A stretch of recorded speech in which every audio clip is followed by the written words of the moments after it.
I'm here with Dan Kelly and Tero Vauraste, and we are here to discuss CETA, the trade agreement between Canada and Europe. Tero Vauraste is Chief Executive of Arctia and also Vice Chair of the Arctic Economic Council, and Dan Kelly is the Chief Executive of the Canadian Federation of Independent Business. Welcome. Thank you. Thank you. My first question to both of you is what are the key benefits of CETA? Dan, would you like to start from the Canadian point of view? Well, look, I think governments have done their job. We're very excited that our government partners have created an agreement that is a very broad and far-reaching one that has many possible benefits for businesses, and it's now up to us to make that happen. But the key ones, I think, for us, small firms are looking forward to having, of course, the tariff reductions, which are probably the very first benefit coming out of the agreement.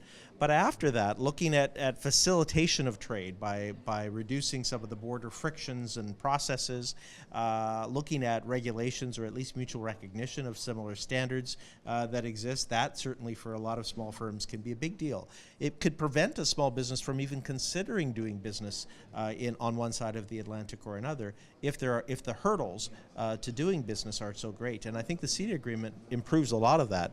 From a selfish Canadian perspective, of course, we're looking forward to having access to 500 million new consumers in Europe in a duty-free and in a facilitated way. So big opportunities for Canadian companies, but I also think there's lots of opportunities for European SMEs on our side of the Atlantic.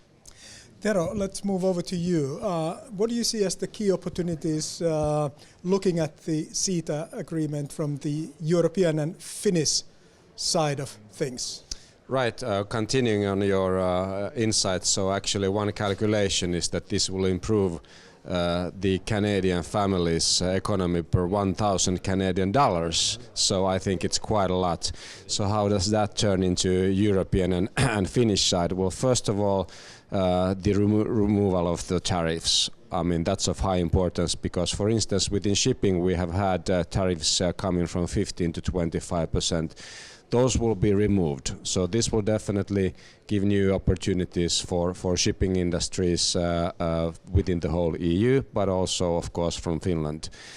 Arctic is a common area to both of our countries, to Finland and Canada, and within the Arctic, free trade is of high importance as well because the investments required for the Arctic areas and for the infrastructure are huge. You have a vast Arctic area with only 100,000 taxpayers, so I think both economies can take benefit now of this opportunity as well. Within the opportunity of specific Arctic issues, I think that the SMEs are of high importance as well because those are the businesses of the indigenous peoples. And I expect that both the European and the Canadian companies would work together and make different types of collaborational business models in the future as well.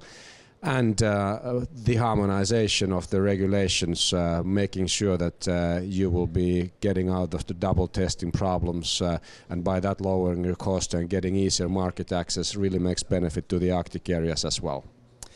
The key question is then how to make the most out of these benefits. What would be your advice, Dan, to businesses and to our governments as well? Yes. Well, for businesses, Canadian businesses in particular, have always looked to the United States as a place to launch any kind of next step beyond the domestic marketplace. And of course, that still remains a very good market for Canadian companies. But, you know, we saw this during the recession, that there was a real need to diversify your markets. And I think that the CETA agreement certainly will help Canadian companies do just that. It'll provide for them them greater level of access to markets that they might not otherwise have pursued, or certainly if they did pursue them, it'll make that just an awful lot better and easier.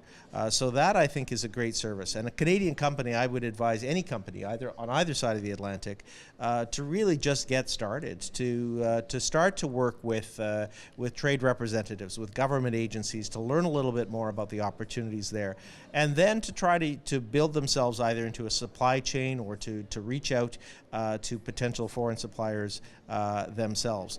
It can be a bit overwhelming for a small company to take that first step, but it is very worthwhile. And I can also say that we should not forget that there is a huge degree of trade in services and lots of opportunity for service sector businesses, and for Canadian companies, big benefits associated with the agreement when they import, making that less expensive and facilitating that. Those are some of the advantages that I think Canadian companies should look at and avail themselves of as soon as possible. Tero, what's your advice to European and Finnish companies, and perhaps a word to government representatives as well? Right. Well, having a look at the public procurement, I mean, this is something which is going to be open now because of the CETA.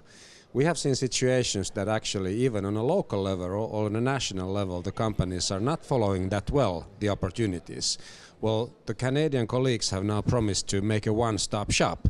So you will have one place where you will have all the information in terms of the national and also provincial public procurement. So it's actually very easy to follow that on any of the European countries and any of the European businesses. So the first advice for the companies is to really start following that one, and you have a new market which you can access. Then a wish to the government officials would be that we should really work quickly on the harmonization of the regulations issues, and more specifically, if you look into the opportunities for skills and for different professions, whereas you have more or less the same type of skill in each of the areas, however you have different certificates. So let's try to harmonize those and make sure that one certificate in country A will be used in the area B and vice versa. That would be my wish for the governments. Dan, any words for the governments as well? Yeah, I think that was a terrific example. The elimination of double testing is a huge benefit to a business. That could be prohibitively expensive in considering another market. So if governments can focus on providing practical information for businesses on which standards they can rely upon being recognized in the other's jurisdiction, I think that would do Canadian companies, European companies, a big service. And then final question, and this is the serious one.